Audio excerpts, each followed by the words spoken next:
importante essa mudança, né, de governo, claro, um governo progressista, o incentivo agora que está sendo dado à reconstrução, porque eu acho o lema acertadíssimo, né? Reconstrução. União e reconstrução. União e reconstrução, porque é uma reconstrução. Tudo que a gente conversou aqui que foi destruído está sendo reconstruído, né? A gente deu uns passos atrás, um retrocesso imenso, né? E agora tem que ter esse engajamento de todo mundo para poder reconstruir.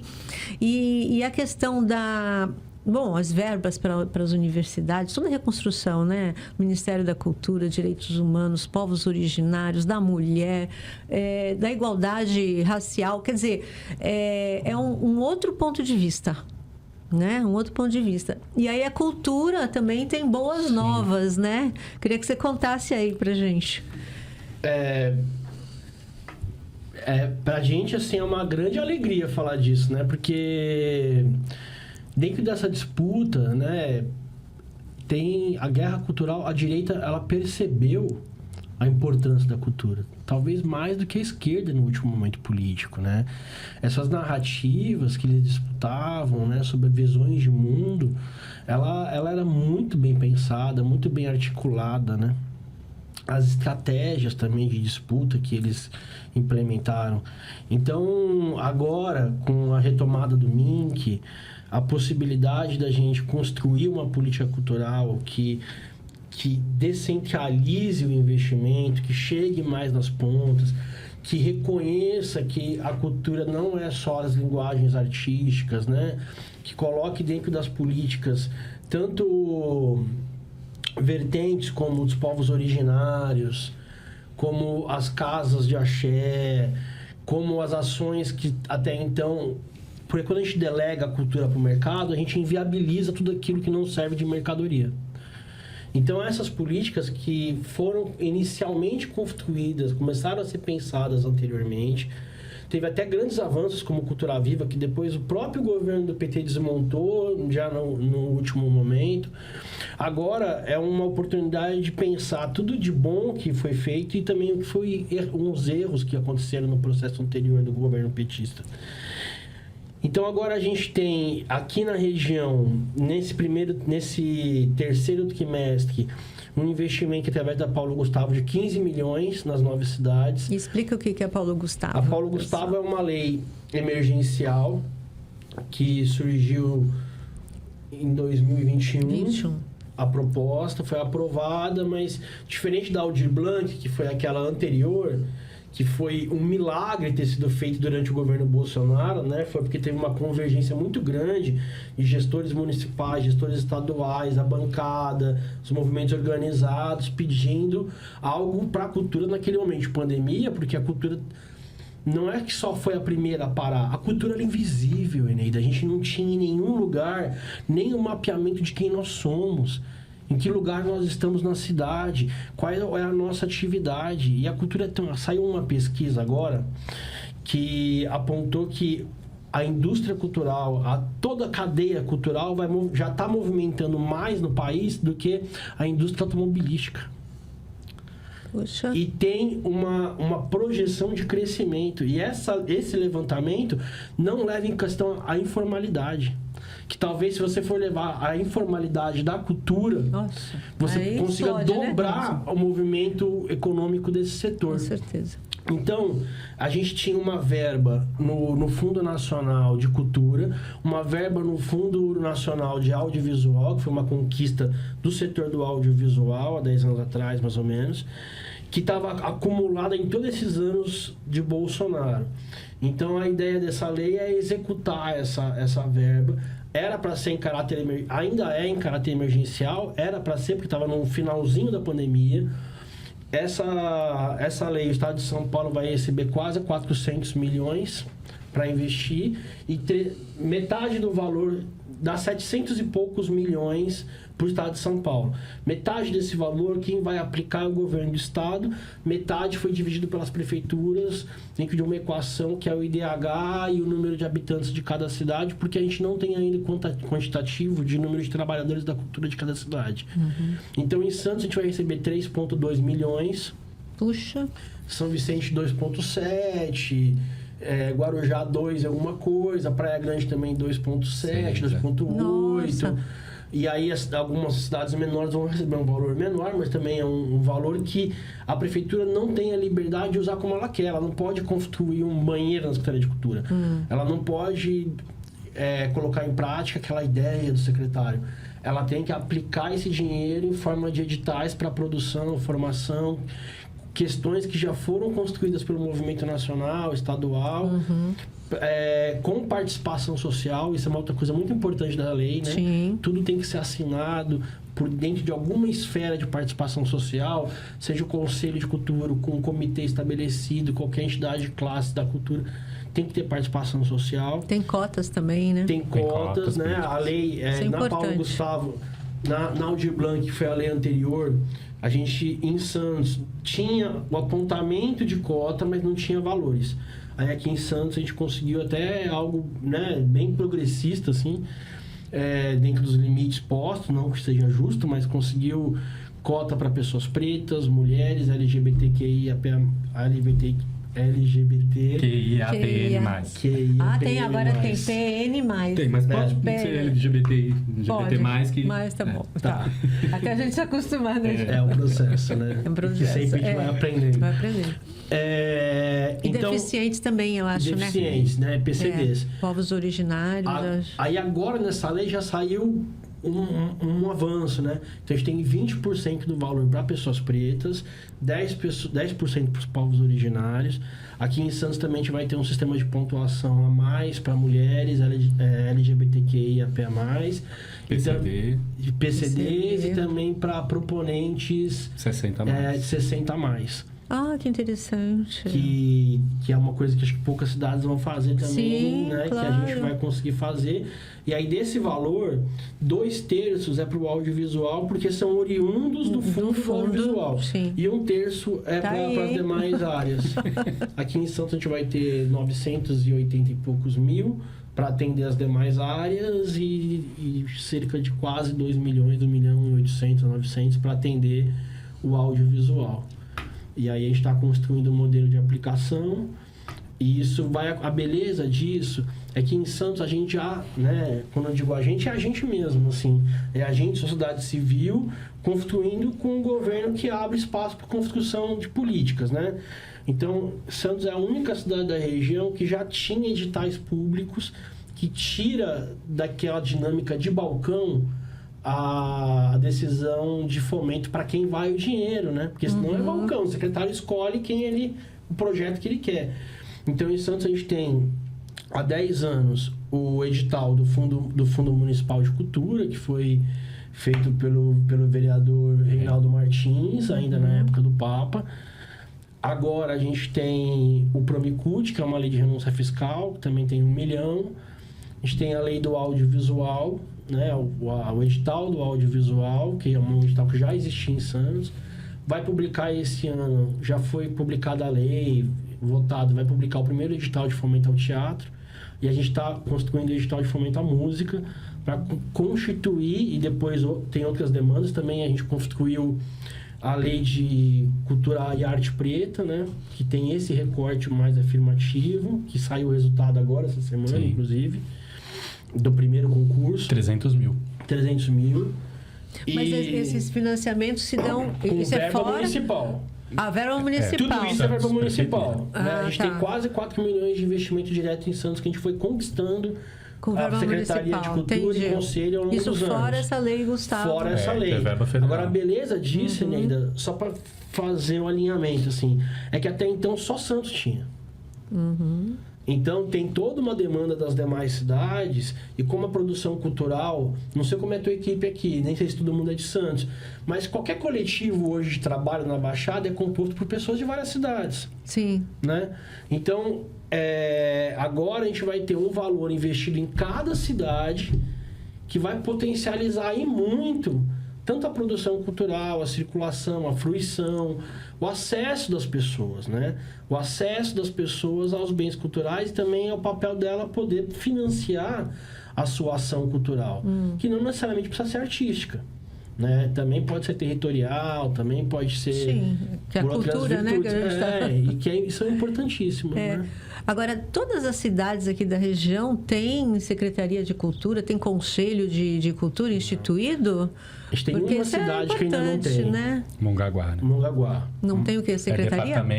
É um departamento de cultura e não tem departamento. conselho estabelecido. Ah, não tem conselho. Só uma Só das uma. 9? A gente foi construindo, né? A última que fez foi agora a Praia Grande.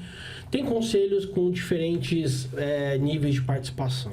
Tem conselhos que estão um pouco mais afastados do ideal, no sentido que, assim, Bertioga e Itanhaém são conselhos que a representação se dá por CNPJ.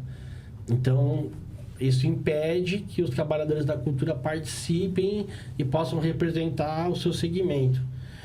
Mas a região, vou passar por Ju, tem uma coisa muito positiva. A gente é talvez uma das poucas regiões no estado de São Paulo que a adesão para Paulo Gustavo foi de 100%. Todos os municípios, né, fizeram a adesão, e isso costurado pela Câmara Temática da AGEM, que congrega os 9 gestores e representantes dos movimentos culturais das 9 cidades. Então, desde a Paulo Gustavo, Aldir Blanc, está sendo feito esse trabalho de uma organização regional, né, de adesão, de desenvolvimento, de aplicação, de apoio entre as secretarias de cultura e departamentos. Eu fico imaginando, acho que não teria por que não aderir, né? Vocês vieram numa reunião agora, essa reunião que você está falando, né? Com a AGEM, não é isso? Com os secretários. Teria algum motivo para não querer aderir a... A pergunta é de quem? Em alguns casos, ingerência administrativa, né? Porque é isso, vai vir recursos para a sua cidade através da cultura. Você, enquanto gestor, tem a obrigação de operacionalizar isso. Mas aí, o que é obrigação na nossa cabeça para eles é trabalho a mais. É um trabalho a mais. É um trabalho a mais. Tem secretário, tem departamento que realmente não funciona. Né? Isso é muito triste. Vai ter que funcionar. Mas aqui na Baixada a gente tem os movimentos culturais muito fortes. Então teve uma articulação muito grande de todo mundo se ajudando para que nenhuma cidade realmente ficasse para trás nesse lugar. Então foi muito dedo, muito tapinha no bumbum dos secretários para que eles se mobilizassem e aplicassem esse recurso. Sim, porque né? eles vão ter que se estruturar melhor também, né? Vão ter que trabalhar e colocar... E é o que o Caio fala, isso acaba melhorando a dinâmica interna das próprias secretarias. Sim, né? com Isso certeza. vai azeitar, você vai ver a necessidade de você ter mais funcionários, de você expandir seu departamento. Se você vai receber recursos, você vai ter que operacionalizar aquilo, vai ter que prestar conta disso. Prestar conta, nossa, vai ter que prestar conta, né? De tudo que foi... Esse recurso vem pro artista, só que ele vai pro supermercado da esquina, sabe? Vai para comprar remédio, vai pra cidade vendedor de água, do artista. Pra tudo, né? É a economia da cidade que gira a partir disso. Dinamiza a economia da cidade, não tenha dúvida. O secretário não querer operacionalizar isso. É um problema que o Brasil está passando. Todo dia a gente recebe as atualizações das cidades que não aderiram, para ver como é que a gente pode se organizar e ir lá, ajudar aquela cidade, ver se ela precisa de algum apoio. Sim, porque vocês fazem parte, aqui é muita coisa, mas é para eu falar, assim, de lembrar os nomes, né? Porque vocês fazem parte também de uma frente da cultura, de artistas, eu não sei exatamente o nome, tanto regional, né, da Grande São Paulo, Baixada, né, mas também nacional, né? Vocês fazem parte. Como é o nome exato do... São algumas, né? Pode falar. Tem a Rede Brasileira de Teatro de Rua, RBTR, né, que trabalha exatamente isso da linguagem do teatro de rua país afora, é uma rede muito potente. Tem o Fórum do Interior e da Grande São Paulo, né, que é a Flixp também, que atua há muito tempo. Aqui na Baixada Santista a gente tem o Movimento Teatral da Baixada Santista, tem o Movimento Audiovisual e tem a Frente Ampla pela Cultura da Baixada Santista, que é um movimento composto de vários movimentos, né, não é só de um segmento específico, e de conselheiros de todas as cidades aqui da região. Então, assim, é rede, né? A gente trabalha em rede, a gente vai se apoiando, vai pegando precedentes jurídicos, vai vendo como uma cidade resolveu melhor a solução daquele problema, ver se isso se aplica à nossa realidade, cada um na sua cidade. Então é rede, né? Não tem como a gente trabalhar desconectado uns dos outros. Na Aldir Blanc, por exemplo, teve um trabalho em rede assim da Flixp, né? Que é esse fórum de artes que o Júnior falou, que atua há 15 anos no estado, que para fazer a aplicação da Aldir Blanc, que era um valor muito similar da Paulo Gustavo, a gente identificou e tem as regionais do movimento. Então a gente tem 17 regionais.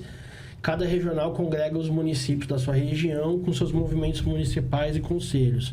Então, a gente fez um trabalho que eram reuniões semanais do município, e aí a gente fazia uma reunião semanal da região e culminava numa reunião estadual no sistema de representação, tentando sanar os problemas, agir em focos, né, colocar todo esse trabalho de rede, às vezes, para destravar um processo numa cidade.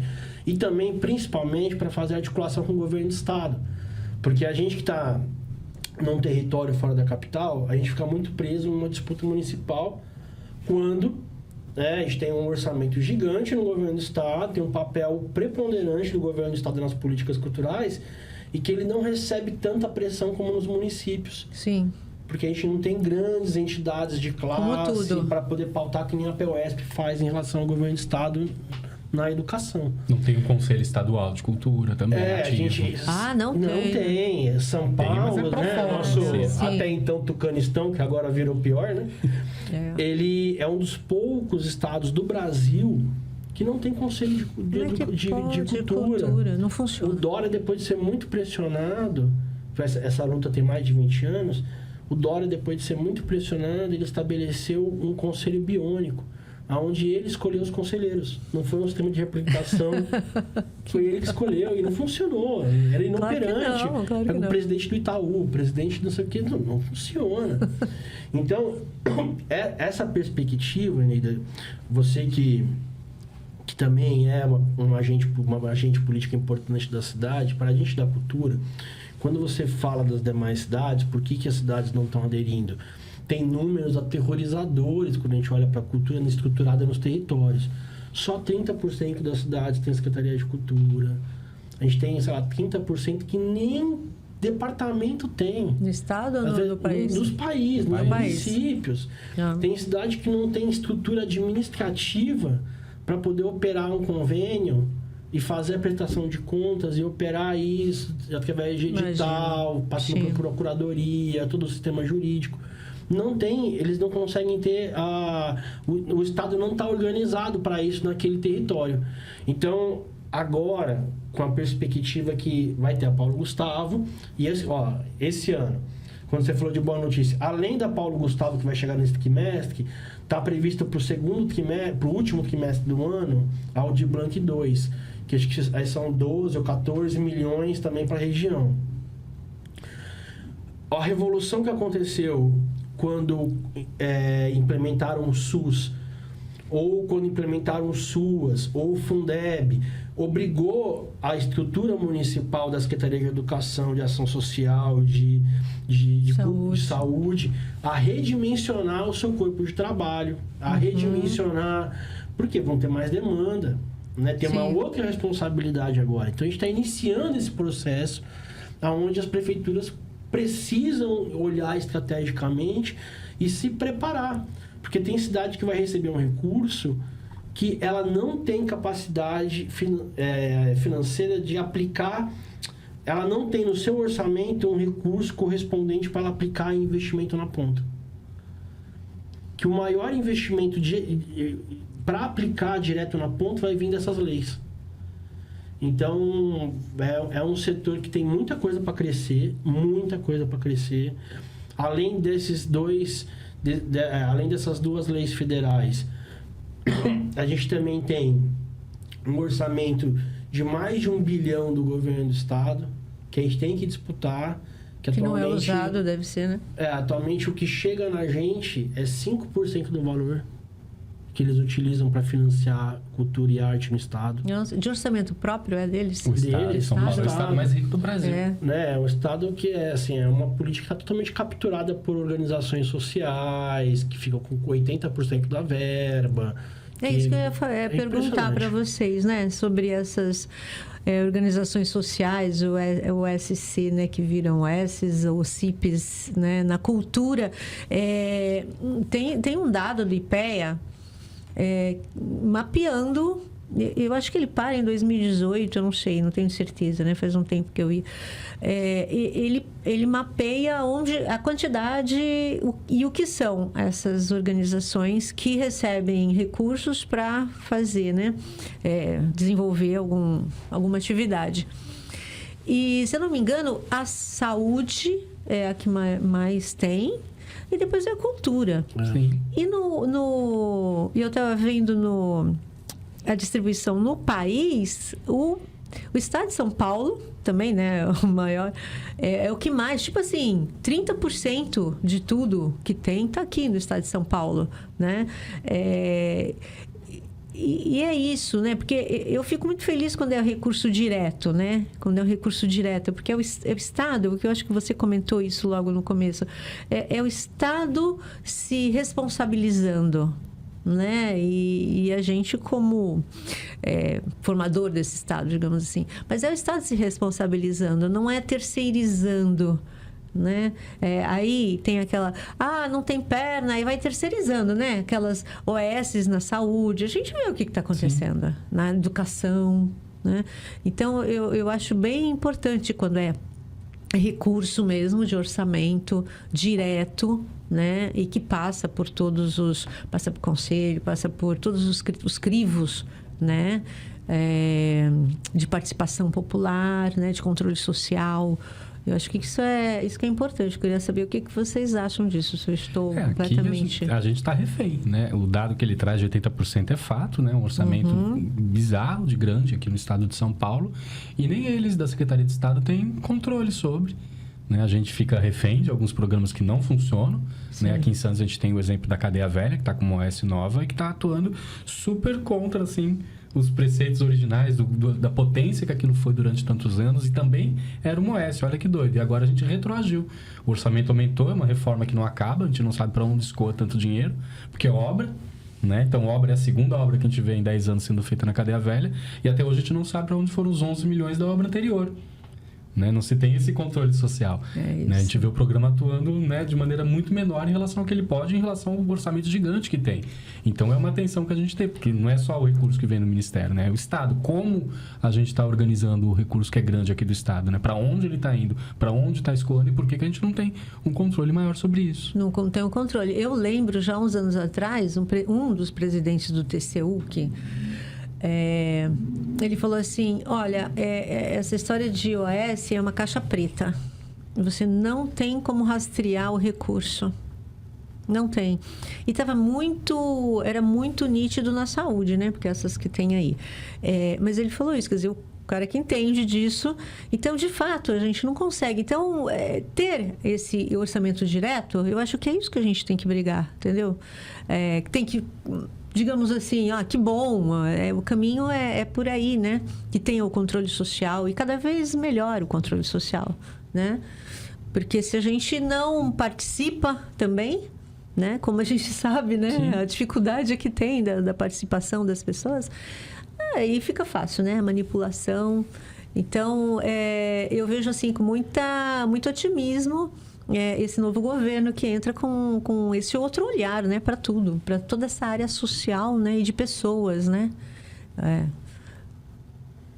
Eu acho que tem que, da mesma maneira, o governo ele também tem que, o governo federal, ele tem que investir muito também na participação social, né? Uhum. É importante que as pessoas entendam que esses avanços, eles não correspondem a um governo, é uma luta. Um governo, mesmo o PT, ele só faz a opção por bancar uma política quando ele percebe que a sociedade está organizada em torno dele, em torno dessa política, dessa proposta. Então, a gente tem hoje em Santos mais de 900 trabalhadores da cultura cadastrados. E por mais que a gente fale, eu tenho certeza que muita gente não tem a dimensão que esse dinheiro que vai chegar não foi um político que acordou de manhã e falou, nossa... vou ajudar a cultura, que eu acho tão importante. Não. É uma luta. Foi uma luta de gente do Brasil todo. E mesmo como tem uma luta aqui em Santos, no seu território, por uma política pública, as pessoas se engajarem nesse processo, entenderem historicamente de onde está vindo aquilo, como é que se deu aquilo. Tem crítica, porque é óbvio, né? A gente que trabalha com política sabe que nem sempre a gente consegue o ideal. Tem muitas contradições, né? A gente tem uma vitória aqui, mas tem muitas coisas ainda, muitas arestas para reformar dentro daquela vitória, porque é tudo o que é possível, né? Dentro de uma negociação. Então, eu acho muito importante o setor da cultura, as pessoas que prezam pela cultura, participarem mais desses processos de debate na cidade, né? Entenderem que elas fazem a diferença. A gente tem desafios enormes de fazer esse dinheiro chegar nos territórios da cidade que são mais invisibilizados. Há uns anos atrás, Eneida, quando a gente fez o Plano Municipal de Cultura, a gente fez um prévio levantamento, só 5% do investimento ia para a periferia. Se você fosse tirar o carnaval. Tirando o carnaval do orçamento, só 5% ia. Então, assim, o desafio que a gente tem, sabe, de fazer as ações chegarem nos territórios, de qualificar e, ao mesmo tempo, desburocratizar o processo, para que as pessoas tenham acesso, porque mesmo o que a gente está conseguindo construir ainda é meritocrático. Ainda é para aquelas pessoas que têm condições de organizar um projeto, que têm condições. Isso talvez não se aplique ao mestre que griou, isso talvez não se aplique a manifestações mais populares, né? Sim. E também não é, a longo prazo, já está provado que quando a gente coloca um setor para competir entre ele por uma verba que deveria ser de direito, que isso vai causar uma coisa muito boa. Então, a gente tem que construir agora, já começar a construir uma política mais inclusiva, que seja de direito, que não seja meritocrática, as pessoas não precisem competir para ter acesso àquilo, que seja de reconhecimento. Né? A gente tem o Cultura Viva, que é uma política que aponta para isso, assim, uma lei geral no Brasil, que está lutando para construir uma também aqui em Santos, né? Para que a gente... Porque, por exemplo, hoje, o Estado, na cultura, se ele vai contratar um show e comprar uma caixa de prego, a lei de licitação é a mesma. Então, a gente tem uma PL que está transitando agora em Brasília, que é o marco da cultura, o marco legal da cultura no sentido que vai substituir não só a lei de licitação 866, como essa nova lei de licitação que vai entrar em vigor no começo do ano que vem, com as especificidades da cultura, para que também os gestores possam ter condições de realizar sem ter que apelar para uma OS. Porque qual que é a justificativa de você hoje construir uma OS, principalmente na cultura? As OS na cultura, elas entraram antes da saúde. A cultura foi meio que o lugar de teste, assim, sabe? Para as OS no Brasil. Porque a cultura tem tanta especificidade que se você for fazer todos os processos dentro do que está posto como licitação hoje, você quase não vai fazer nada. A OS tem uma possibilidade de contratação, de gestão muito mais flexível, né? Agora, os parâmetros para essas OS são super complicados, como o Júnior disse, né? A gente não tem OS oriundas de um instituto popular, entendeu? Não, são grupos políticos ligados a partidos que acabam se organizaram em torno dessas organizações sociais e que ali eles ganham salários maiores do que se eles estivessem com cargo no poder público. Com certeza. Às vezes 2, 3 vezes maior. Porque não tem limite, né? A OS não tem aquele limite que um funcionário público pode ganhar.